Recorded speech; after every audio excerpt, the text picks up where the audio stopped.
ایک دن بادشاہ کا لنگر کھلا رہتا اور مخلوق خدا صبح و شام آتی اور کھانا تناول کرتی۔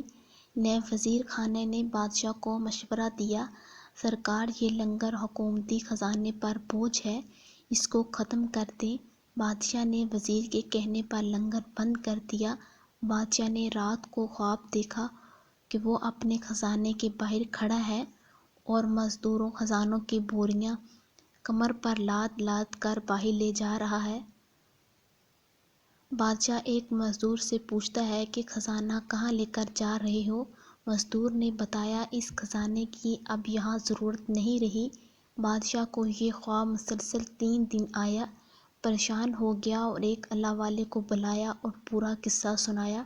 اللہ والے نے بادشاہ کو نصیحت کی کہ فوراً لنگر کھول دو، اس سے پہلے کہ تمہاری بادشاہی چھن جائے اور تم کنگال ہو جاؤ۔ بادشاہ نے فوراً لنگر کھول دیا اور مخلوق خدا اپنے پیٹ بھرنے لگی۔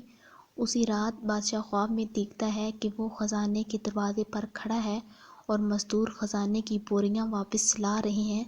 بادشاہ نے پوچھا، اب یہ بوریاں واپس کیوں لا رہے ہو؟ مزدوروں نے کہا، ان کی یہاں پھر ضرورت پڑ گئی ہے۔ عقل مند کے لیے اشارہ کافی ہوتا ہے کہ بانٹنے سے گھٹتا نہیں، بڑھتا ہے۔